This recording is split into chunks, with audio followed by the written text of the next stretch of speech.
Hello friends, आज की date है 28 जून 2022 and question and answer series में आपका स्वागत है। सो फ्रेंड्स, इस डिस्कशन वीडियो को देखने से पहले आप इन क्वेश्चंस को एक बार सोल्व कीजिए और उसके बाद में इस वीडियो को आप देखिए। तो फ्रेंड्स, डिस्कशन स्टार्ट करते हैं। So friends, first question is about the lake Victoria से रिलेटेड है। तो इसमें पूछा है कि लेक विक्टोरिया से जो बाउंड्री में जो कंट्रीज हैं कौन कौन से हैं। तो फ्रेंड्स, कॉन्गो उसके अंदर नहीं है। तो अगर हम सेकंड ऑप्शन को एलिमिनेट करते हैं तो C is the answer. Lake Victoria basically जो ईस्टर्न अफ्रीका है, अफ्रीका का जो ईस्टर्न सेक्शन है वहाँ पे इस्टेब्लिश है। सो फ्रेंड्स, आपको पता होना चाहिए कि जो तीन कंट्री हैं जो इसको सराउंड करते हैं, लेक विक्टोरिया को जो सराउंड करते हैं, युगांडा, केन्या इसको ईस्टर्न साइड से सराउंड करता है और सदर्न साइड से इसको सराउंड करता है तंजानिया। एंड केन्या का आपको पता होना चाहिए कि केन्या की जो कैपिटल है वो नैरोबी है और जो नैरोबी में यूनाइटेड नेशन एनवायरनमेंट प्रोग्राम का हेडक्वार्टर भी लोकेटेड है।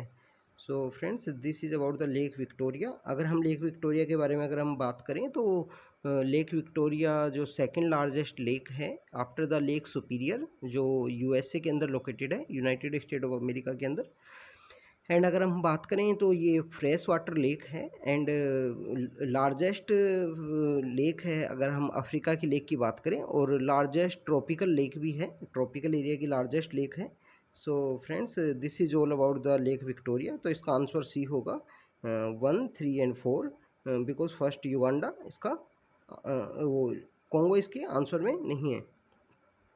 So friends, let's move to the second question. Second question is about the performance grading index. तो रिसेंटली इसका अभी रैंकिंग आया है डिस्ट्रिक्ट लेवल का जो होता है उसके अंदर में। तो उसके अंदर राजस्थान के कुछ 3 डिस्ट्रिक्ट हैं जिन्होंने टॉप किया है, सीकर, झुंझुनू एंड जयपुर। तो फ्रेंड्स, ये पहली बार पब्लिश हुआ था 2017 में, 2017 के अंदर पहली बार पब्लिश हुआ था। और इसको जो पब्लिश करता है वो जो मिनिस्ट्री ऑफ एजुकेशन का जो डिपार्टमेंट है उसका नाम है department of school education and literacy. Higher education तो आप वैसे भी एलिमिनेट कर दोगे कि higher education for the universities and the जो कॉलेज से रिलेटेड एग्जाम जो भी सर्वे होते हैं उनसे रिलेटेड है। सो इस अगर आंसर की बात करें तो D is the correct answer. अगर फ्रेंड्स इस सर्वे की अगर हम बात करें तो ये सबसे पहले डिस्ट्रिक्ट्स को रैंकिंग किया करते थे कि कौन सा डिस्ट्रिक्ट स्कूल एजुकेशन में अच्छा परफॉर्म कर रहा है उससे रिलेटेड। अगर हम सोर्स की बात करें, जिन सोर्सेज को देख के या रीड करके या एनालाइज करके ये सर्वे रिलीज़ किया जाता है, तो एनएएस जो सर्वे है एनसीईआरटी का, एनसीईआरटी कंडक्ट कराती है, नेशनल अचीवमेंट सर्वे। फ्रेंड्स, आप मेरे को कमेंट सेक्शन में बताओगे कि एक सर्वे है annual status of education report, तो उस एसर सर्वे को कौन कंडक्ट कराता है, उससे रिलेटेड जो ऑर्गेनाइजेशन है उसका नाम आप कमेंट सेक्शन में बताना। सो एसर का जो एनएएस का जो सर्वे है, एनएएस नेशनल अचीवमेंट सर्वे, इसके अलावा जो यूडीआईएससी जो सर्वे है, unified district information system of education से रिलेटेड जो सर्वे, इन सर्वेज़ को एनालाइज करके ये परफॉर्मेंस ग्रेडिंग इंडेक्स निकाला जाता है। पहले डिस्ट्रिक्ट के लिए निकाला जाता था, उसके बाद में 2019 में इसको पहली बार स्टेट्स के लिए रिलीज़ किया गया। सो फ्रेंड्स, अगर इसके आंसर की अगर बात करें तो D is the correct answer. तो friends, let's move to the second next question. Next question is about the I2U2 जो नेटवर्क अभी रिसेंटली फॉर्म हुआ है उससे रिलेटेड है।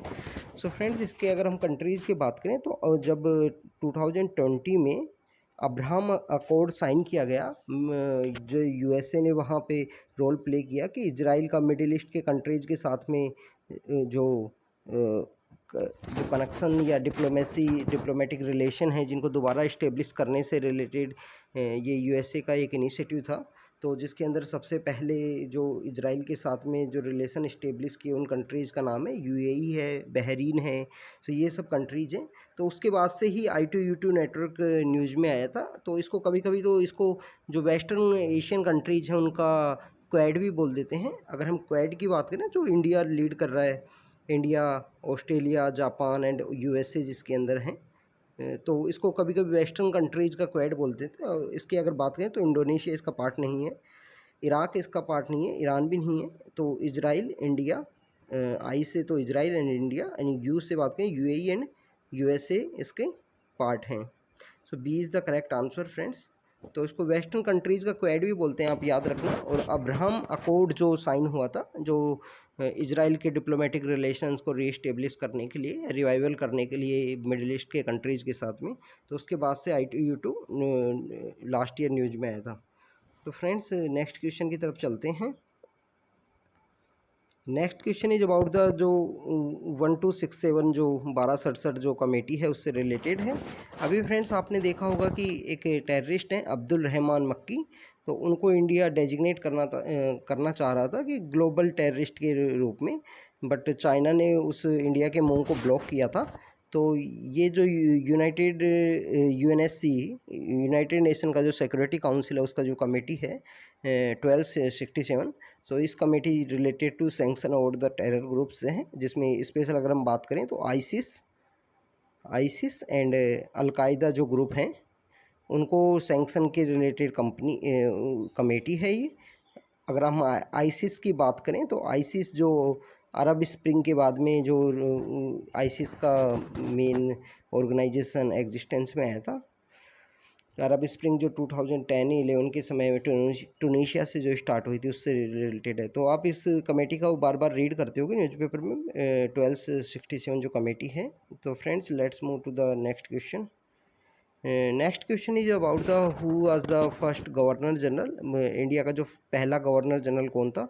तो 1833 का जो गवर्नमेंट ऑफ इंडिया एक्ट था जिसके थ्रू फर्स्ट गवर्नर जनरल बनाया गया था, तो लॉर्ड विलियम बेंटिंग पहले गवर्नर जनरल थे। यही वो पर्सन है जिन्होंने जो सती है उसको अबोलिश किया था। सती को 1828 में राजा राम मोहन राय के जो इफ़र्ट्स की वजह से। अगर लॉर्ड कैनिंग की बात करें तो ये पहले वाइसरॉय थे जो आफ्टर द 1857 जो पहला हमारा आज़ादी का स्वतंत्रता संग्राम जो बोलते हैं, फर्स्ट वॉर ऑफ इंडिपेंडेंस। वैसे आप लोग कमेंट सेक्शन में बताना who declared that 1857 as the first war of independence. एक हमारे फ्रीडम फाइटर हैं जिन्होंने अपनी बुक में बताया था कि 1857 पहला फर्स्ट वॉर ऑफ इंडिपेंडेंस था। इसके अलावा अगर हम वारेन हेस्टिंग्स की बात करें तो पहले गवर्नर जनरल ऑफ बंगाल थे जिनको 1773 के थ्रू बनाया गया था। जो रेगुलेटिंग एक्ट है 1773 का, वो पहला रेगुलेटिंग एक्ट है जिसके थ्रू ब्रिटिश जो पार्लियामेंट या क्राउन ने रेगुलेट करने की कोशिश की थी कंपनी के एक्टिविटीज़ को। अगर हम थॉमस मुनरो की बात करें तो ये मद्रास से थे और इन्होंने रयतवारी सिस्टम को इस्टेब्लिश किया था। सो फ्रेंड्स अगर इस क्वेश्चन की बात करें तो William Bentinck is the right answer. Let's move to the second question friends. Next question. So friends next question की अगर बात करें तो next question is about the NATO के बारे में है। तो इसमें पूछा इट वाज इस्टेब्लिश्ड इन 1948। तो फ्रेंड्स ये 1949 के अंदर इस्टेब्लिश हुआ था, 1 year after 4 April 1949। And its member committed to mutual defence. तो इट इज़ ट्रू फ्रेंड्स कि यहाँ पे कलेक्टिव एक डिफेंस का या कलेक्टिव रिस्पॉन्सिबिलिटी का एक आर्टिकल है जो नाटो का जो ट्रीटी है उसके अंदर, आर्टिकल 5, जिसमें बोला गया है कि attack on one is equal to the attack on all. तो अगर किसी भी एक मेंबर के ऊपर अटैक होता है तो उसको सभी मेंबर्स डिफेंड करते हैं। तो B is the correct answer.